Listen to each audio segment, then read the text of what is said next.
So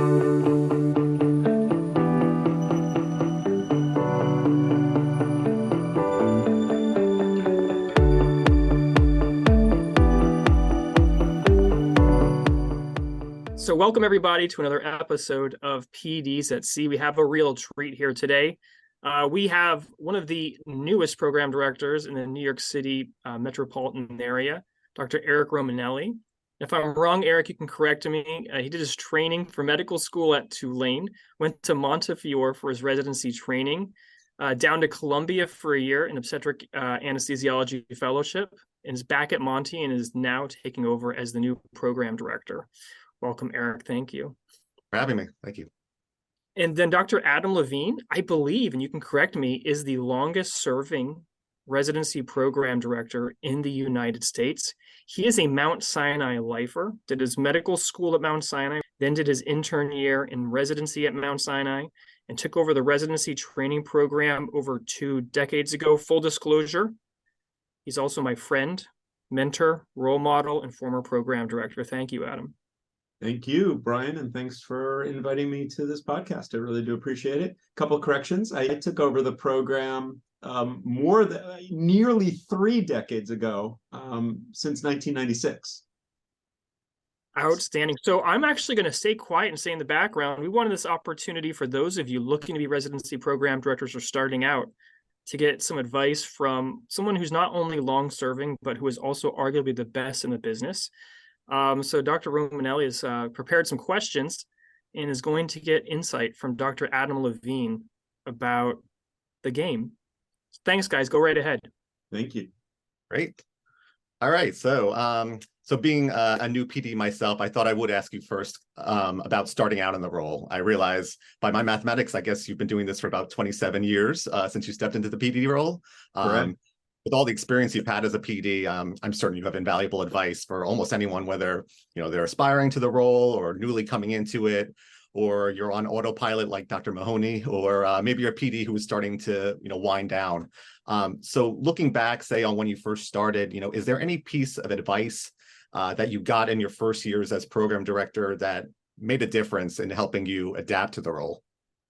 I think actually my mentor, who was the reason I wanted to come to Mount Sinai, was a guy named Richard Kane, who was the program director at the time. As he was handing off the mantle, he made the following comment: assume nothing. I passed that down to generation after generation, because I will tell you, 1 year into my into running the residency, I made the grave assumption that I didn't confirm at the time. Applying for and taking the in-training exams was paper. There was no internet. The residents had to fill out a placard and supply a check that needed to go in, and it all had to be collated, signed by the then chairman of the department, and sent to the ABA. Well, the first couple of things were done, but it never made its way to the ABA, and in fact, it never got signed by the chairman, and they literally sat on a desk in the administrator, and apparently, from what I was told, many administrators from the ABA called our program multiple times, spoke to administrators to tell them that they still hadn't received the applications for the in-training exam. And lo and behold, I'm sitting in an OR a billion years ago, and my administrator comes in with a stack of applications for the ABA and says, Adam, can you sign these? Even though at the time it needed to be the chair. And I've already spoken to the ABA, and they said they would accept this. And I'm like, they're not going to accept this. And I think we are the only program in the whole country that year, again, about 26 years ago, that our residents did not take the in-training exam because the ABA refused to seat them. Interestingly, I actually tendered my resignation to the then chairman because of this failure. He laughed it off and said, no way. And ironically, all my residents at the time, which again, if you're aware that in the middle of the 1990s, the interest in anesthesiology had come to a stop, and we only had 7 residents. Each one of them was more than thrilled that they didn't have to go up there Saturday to take the in-training exam. So ultimately, what I thought was a catastrophic event, when I look back on it, it's humorous. I think this adds more. Don't take anything too seriously. Don't do this half-assed. Be as empathetic as you can for your students. I chose to do this as my career destiny. This was not a stepping stone, so which has made it as easy as possible to continue in what I do. And I see every day as not only a challenge, but also as an exciting opportunity to mentor and encourage the future generations of anesthesiologists. So, like I said, when I was knee deep in the catastrophe, I thought life was over. Looking back, nothing's that serious, and I let things roll off my back a lot easier. That's great. I definitely identify with the idea that you really should assume nothing in this role. And, we learn from our mistakes. I'm glad your resignation was rejected. The role this past July, it's kind of like being shot out of a cannon.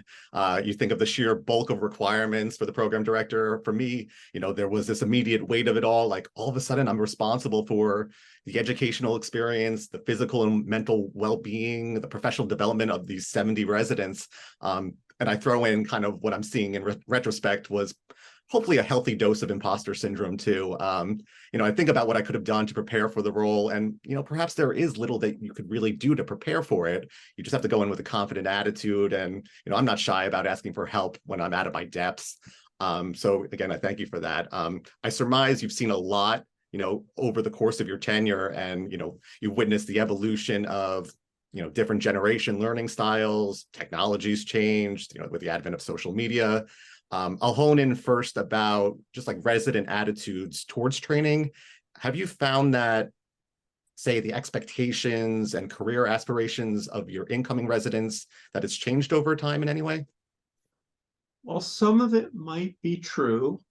What I don't think I've ever changed is our priorities. And I don't pull punches during interview season, recruitment, or while the residents are here. And I think they get the message loud and clear that we expect our residents to be professional and to also aspire to that this is not just a job. If they wanted a job, they shouldn't have perhaps gone into medicine, that our patients demand so much more. And again, during interview season, I don't gloss over or sugarcoat the idea that to be a superb anesthesiologist, as students training to become anesthesiologists, it's hard work. This is not a cakewalk. And I think when people are excited about that, when they're jazzed by the idea about how exciting it can be to be amazing in your job, when I've inspired someone to really, that's what they were looking for during the interview season, they're naturally drawn to it. So I think we naturally acquire students who might have those perceptions. So yes, over time, there is generational changes. And yes, over time, people want to learn more through, the social media aspects. And to me, I've seen over time that people learn through the question and answer banks. This was never something that sat well with me. I wanted to know the full story about a situation. So I found that reading textbooks was the only way I was going to know. I try to inspire my students to do that, but it is hard to,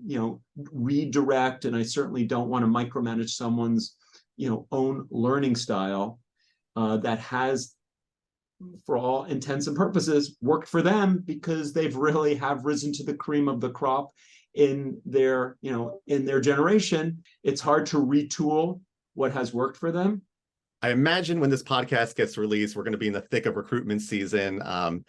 And I'll just ask, do you have any suggestions about ways that program directors and their teams, their recruitment teams, could improve upon their recruitment processes? I don't know what everyone else is doing. I can tell you what we have done that has actually, what I believe has been extraordinarily successful. And it's recognizing how anxiety-ridden this whole process is for our students, and being as empathetic as possible, and demystifying the internet problem and the virtual nature. And I just come right out and tell them, hey, if your internet blips, or someone flushes the toilet in the background, or your dog barks, or your loved one comes knocking, it's okay. Those are things that are going to happen to us too. That already knocks down a peg. I think what we have done very successfully is duplicate and replicate what we have done in person. And what I've seen over time now, we're about to embark on our third virtual interview season, is that the students and the groups of students that matched with us, I think, are indistinguishable than the students that had matched with us in person. And so we try to be as natural as possible. We try to replicate, as much of being on site. We create a lot of opportunities for small group interactive opportunities so they can pick the brains of the residents and really get to know people. When the AAMC had given the nod for us to have an in-person option, we jumped at the chance to demystify some of that anxiety and neutralize it by giving some of the students opportunities to do a voluntary in-person opportunity, which has nothing to do with the departmental leadership or even the interview. I couldn't even tell you which of our students had done the tour or the happy hour because it's all from the residents. And so this is extremely important, but it's also exclusively for the student themselves. This has nothing to do with anything to do with how they get ranked, what the perception of the department or the program or the leadership of the program has about the students that show up or don't, because I couldn't tell you who does. And it's been a huge, amazing resource for the students to feel that we've, tried our best to provide them a window into, being a resident. Even when it was in person, you're talking a day is a leap of faith for a student to decide that they want to commit themselves to a place and decide that's where they want to become an anesthesiologist. Right. Now, virtual, forget about it. You're talking, talk about a leap of faith. And I do make it clear. My favorite line is, the anesthesiologist you become is where you become an anesthesiologist. Find the place that speaks to you. And we do our best to be as honest as possible. I never, even if someone was on site, want anyone to come here under false pretenses, because as I joke, I would not want to actively try to, sort of sugarcoat something, have someone have a misperception, and then come here and not be happy. Why would I want someone who wouldn't naturally thrive in our place? So part of it is we also create small group focus groups, so everyone can meet in smaller groups that have unique interests. We make it a point where the students themselves feel like they're in control, because this is nothing about what's happened virtually puts them in the driver's seat. They feel like it's a fairly significant lack of control. So we let them pick one of their the fourth interviewer. So they get to select who interviews them. I think that's a very novel opportunity. And so our whole interview process is really a pick your own adventure, from the focus groups to one of the interviews, to when they do the orientation overview, to whether they want to or not or can do the in-person opportunity. Yeah, that's great.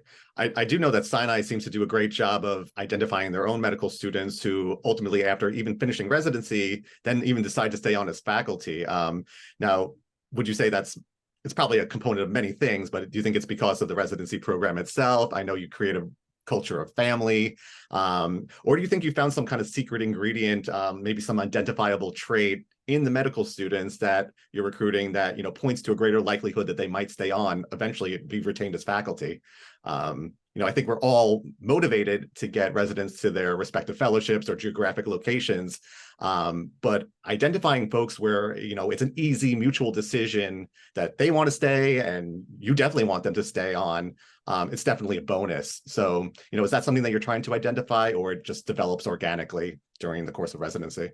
Probably a combination of both, Eric. I think, even on the interview, during the interview, we make it really clear that I'm proud to say that a lot of Sinai students choose anesthesiology, even prouder that a lot of Sinai students want to stay. That is a source of pride. But even after that I'd say about 85% of our faculty are Sinai trained.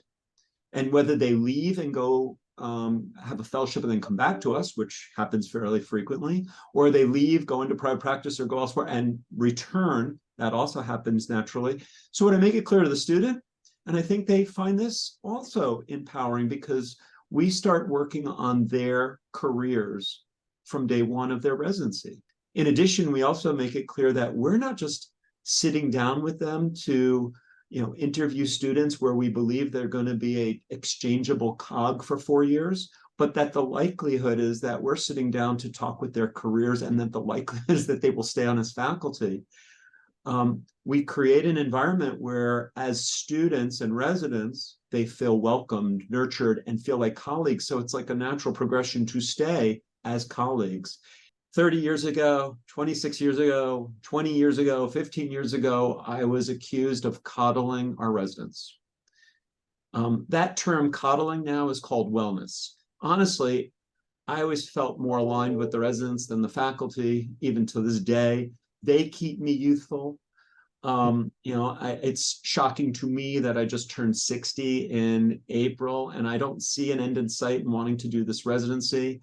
Every day is a challenge, but also an accomplishment. I will aspire, no matter how much non-clinical time you need to accomplish, and the ACGME does mandate that you have non-clinical time.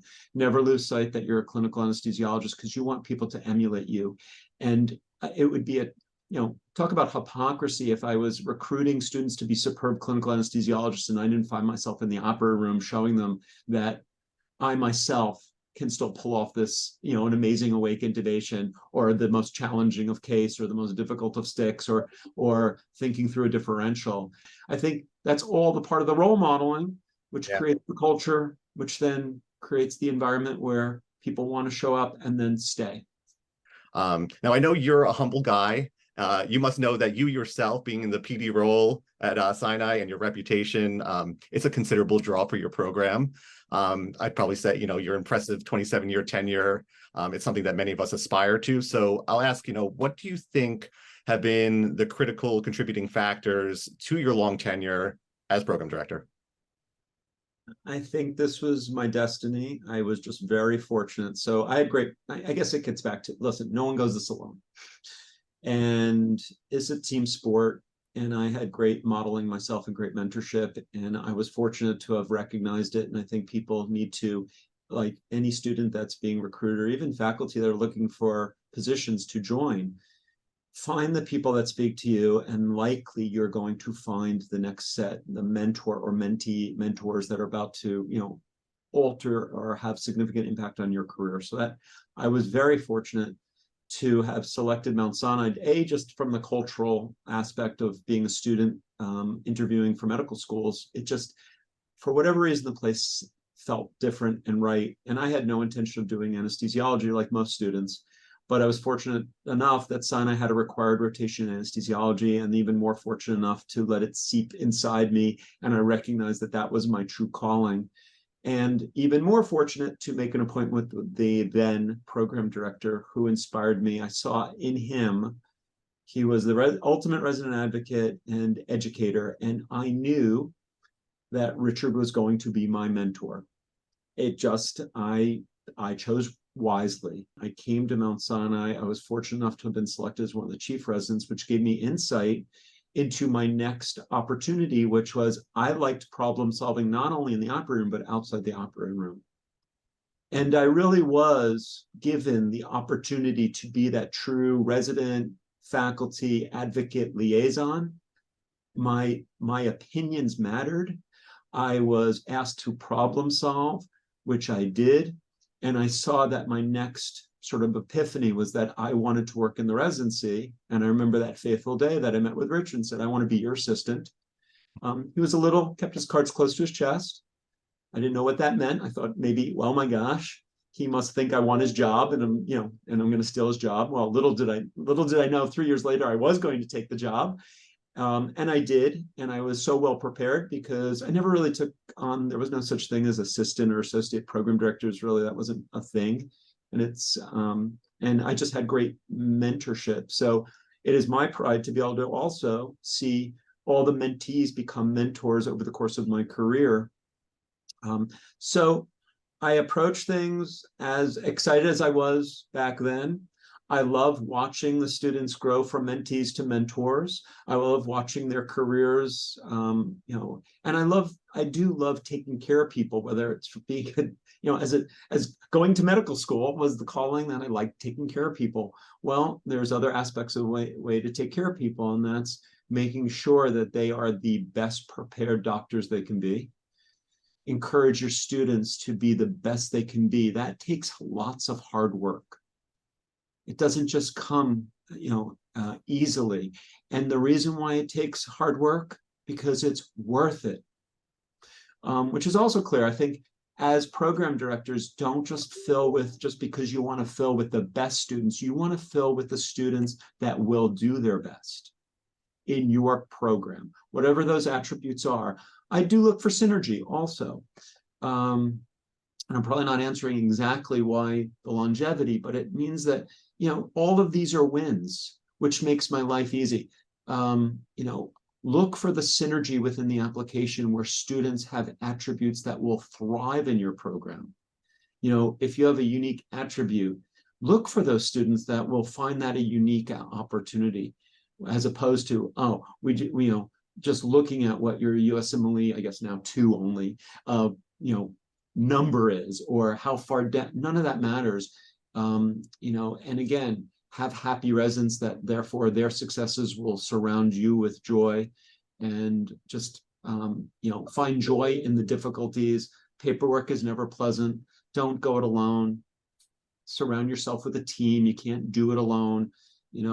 Collaboration is really, really important. Enrich and encourage your residents to be involved in running their own residency. That's important, so that they feel empowered by it, and empower them. Show little wins. Even if someone comes and says they have a recommendation, a complaint to this, fix it instantly. All of a sudden, you'll take on a moniker that you get things done, and that that meeting with you matters, as opposed to it's just an empty promise. Don't do that. These are all little wins for major successes that I have found has created the virtue of the longevity and again, I love being able to pick up a phone and fix a problem and letting the resident know, hey, we fixed it. I guess I'll just maybe finishing out, I'll say, for people who are coming into the program director role or hoping to be an APD or become PD one day, are there any, organizations that you would recommend people becoming involved in? Any other advice with regards to, how to better prepare yourself for the role? Dare I say, SEA. Imagine that. There's the plug for Brian. I think, first things first, obviously SEA does have a lot of resources, so that's really important. There's lots of webinars and lots of resources through ACGME. I think people, underestimate how important that is. There are also other societies and other aspects of what people can do to become superb in their educational skills, like IMSH or SSH, Society in Simulation and Healthcare. I think everyone has like a little niche that they can maybe bring to the table in terms of their educational opportunities. The GME, the local GME, has tremendous resources because over the course of time, the ACGME has really devoted a lot of oversight responsibility on the GME, and the GME creates these wonderful infrastructures that satisfy ACGME requirements for all the programs. All of those things, no matter whether it's Sinai or Monty or anywhere, the GMA becomes this huge, wonderful resource for potential people thinking they want to do this. And start small. Get involved with the didactic program, get involved with some organizational aspects, get involved with, just even going, meeting with the program to say, hey, what can I do to get involved? Hey, can I get involved with resident selection? Hey, can I get involved with the clinical competency committee? Hey, can I develop a key, signature lecture that I can start becoming an expert in and talking with the residents? Intraoperative teaching is always something that is enriched. And if you spend even 10 minutes a day, you're already identified as the go-to faculty member that is the superb educator. Try novel, unique things, come up with intraoperative teaching, shtick, whether it's the machine, whether it's fire, whether it's remimazolam that's coming down the pike, or how to drive a bronchoscope, or how to do something novel. It doesn't matter. All of these amount to the residents and the students gravitating to you or recognizing that you are a tremendous resource. those are my recommendations, for anyone is thinking that they, and if you're staying in academics, have reasons to do it. It's easy now, sure, you can come, do your cases, plan cases, do and go home. But don't you want to mentor someone? Don't you want to bask in the benefit? There's so much data on the virtues of being a mentor, not only just the mentee, but whether it's you're more satisfied at work, you're more productive scholarly, you'll have more publications, a quicker fast track to promotion, all of the reasons that make your career more satisfying as well. So become the go-to person where students want you to be their mentor. Well, that's one last question, because I was just reminded, soon after becoming program director, I did reach out to Dr. Mahoney, and he reminded me that in starting out, there were going to be few people whose goals would align with mine. Are there strategies that you've utilized, that have helped encourage specifically like faculty buy-in on any kind of initiatives or policy changes that you've made with respect to the residency program? Or is that something that's just come with time and respect? And I think yes, and yes. But I can tell you, and these were early lessons, but at the time I took over the residency, there was a dramatic slide in interest in anesthesiology. We went from 78 CA1 through CA3 residents down to 28 total residents in a matter of 3 years, because there was 1 year, I think, we interviewed 8 American allopathic students. That's all that applied. In 1992, there were 1,600 American students applying to anesthesiology, and by 1994, it was down to 132, and there are only 256 CA1s in the 96 class of CA1s. And that was my very first class that I took over the program. So I sat in front of 7 students. Well, at that time, we basically substituted faculty for residents. We didn't have CRNAs. We took away call from residents. I didn't subject the 28 to the work that the 78 used to do. And I had to have buy-in from the faculty. We had 2 attendings on OB, and we needed to cover the calls, and we needed to focus our attention on what mattered was the residents' education, and we did so. And we committed to the specialty of anesthesiology.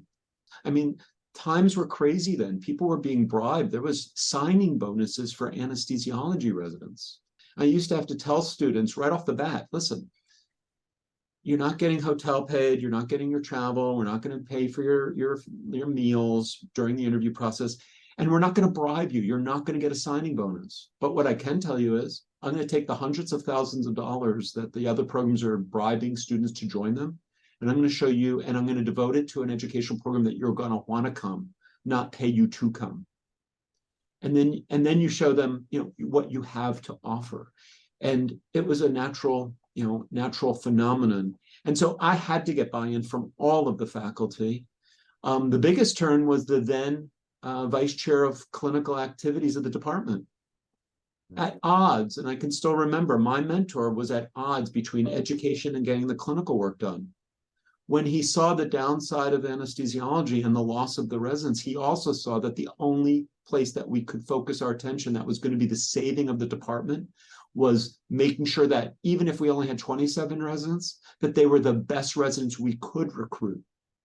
Because without them, we also wouldn't have been able to run things, even with as fewer residents. And I saw him change in his priorities. Whereas now it was devoted to the residents, and everyone could see that the only way to survive was to be able to have the most amazing program that inspires people, the best students, to join us, which then allows us to expand our opportunities and gives the faculty and the residents, sort of common cause to making this the best place, and also the best training program, the best provision of research and clinical work, et cetera. And there really is, I think everyone does drink from the faucet. Dr. Levine, thanks so much. I want to thank you very much for this opportunity. I've learned quite a lot. I feel energized to incorporate, the advice that you've imparted today into my own practice. And it's great to reconnect after all these years. I'll thank also Dr. Mahoney and Dr. Stahl, the SEA, everyone who helped coordinate this effort. It's been really enlightening. I'm sure it'll be really helpful for future current PDs, med students, applicants, everyone. Thank you so much. Thank you. And Brian, again, thanks for thinking of me. And Erik, thanks for throwing me lob balls for the for the interview. Made it effortless, and I hope everyone. I hope some of what I have to offer inspires or helps. And my I guess if people want to reach out, I'm more than happy to help anybody. And offer my advice. So I don't know if there's opportunities for my contact information, but Brian might be able to include it at the end of this podcast. But thank you. We will absolutely include your contact information, and you don't have to thank me for thinking of you. I'm always thinking of you because you are the role model. I always think, what would Adam do? And Erik, awesome questions. You put together a list of really useful questions for new people in education. So thank both of you, and look forward to talking to both of you a lot soon during the interview season.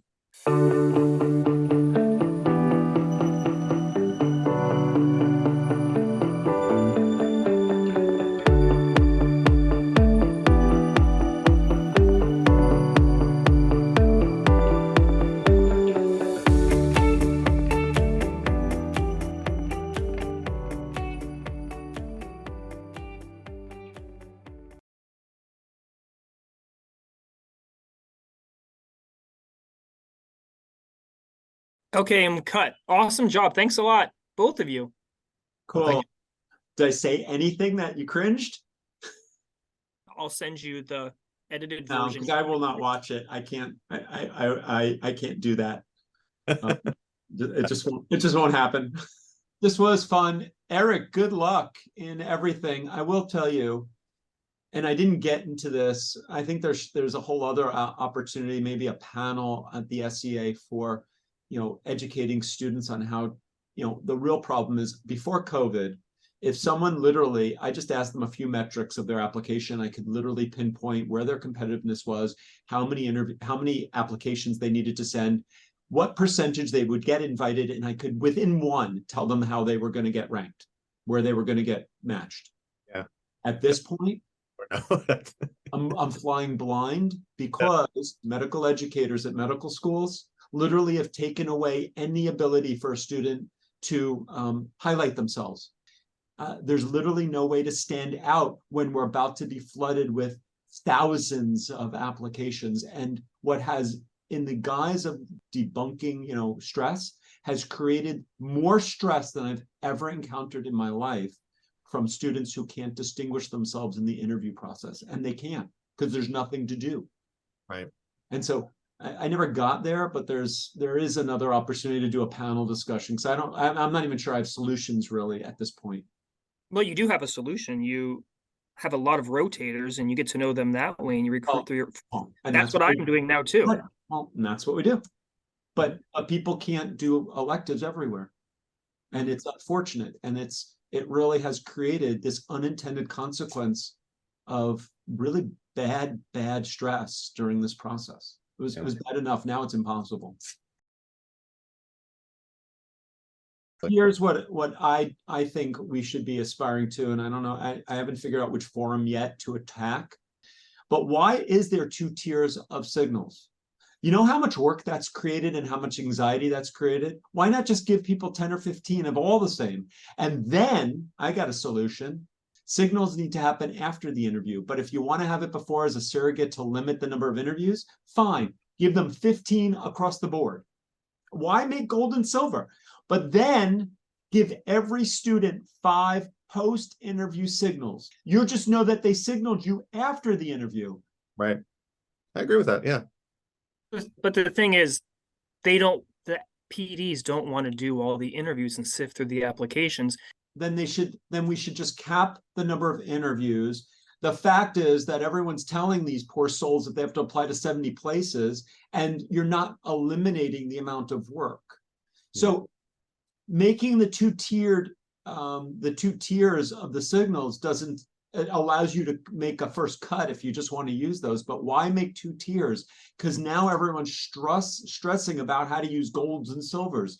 I don't want to keep making up rules that don't exist, because no one knows what to do with these things. I do follow the letter of the law. I'm more than happy to tell every Sinai student and every elected student, don't waste your signals on us. And I did that last year. This year with the AAMC says we're supposed to tell them they're supposed to use their signals on us. And I have told every Sinai student, every elective student, I'm supposed to tell you to waste your signal. I'm giving you an interview, but you're supposed to waste your signal. If you don't want to waste gold, don't. But I'm telling you, you are supposed to use your signal. That's what the double. I don't make up any. I would never do anything that's beyond what the AAMC says. I think this year we're going to see a lot of those second looks. So we'll see. We'll see if that's the secret sauce or not. Like when they come for the second look, are you communicating to them that your rank list is already frozen, or? So any concept that frozen, not frozen, do it after, no, because I can't do it. We can't do it properly by shoving them all in a couple of days, because we do this over the course of the interview season. Okay. So, no resource has the opportunity to do second looks and have like 50 people touring at any one time. So the whole concept of sticking it in a week after interview or before, I don't have the resources to interview and get the rank list in before the second week in February. There's no physical way. I just don't have the opportunity to do that. So if anyone were to lock me in, I wouldn't be able to do a second look if that was the requirement. Gotcha. I'm blind. The leadership of the program, blind. We have no idea. The invite comes from the residents. They organize it entirely, and I could not tell you. The only way, sometimes one of the students on the interview will say, I really enjoyed my second look. And I'm like, again, I don't want to know. I don't really care if they've already been invited. I don't pay attention to it. It doesn't even get charted anywhere. So again, we're going to fill. Everyone's going to fill, particularly just the numbers work out to that fact. But don't you want the best, most likely people to thrive?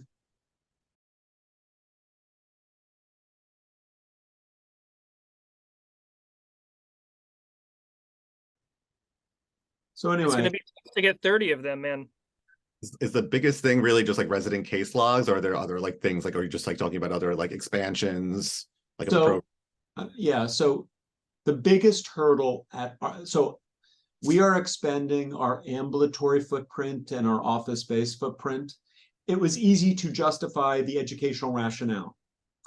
We have the cases. There's no shortage of any case, so that wasn't the holdup. And so I said, this is the time to strike when the iron's hot. Like I said, we have no citations, we have full accreditation.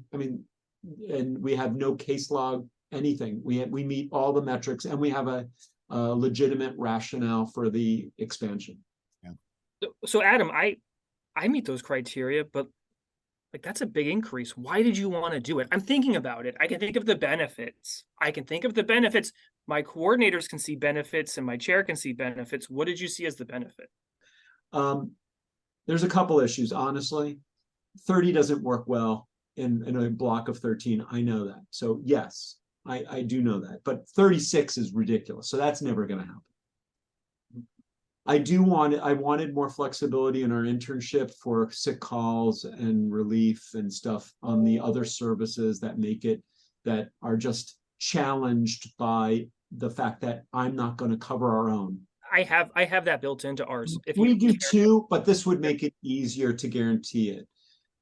We have expanded all of the non-clinical scholarly tracks, and this will give me a little bit more opportunity to do that a little bit more. And we are going to have a different footprint in the ambulatory arena, and putting people off-site means that the flexibility goes down, and you do need to have an infrastructure to have more residents that will be off-site.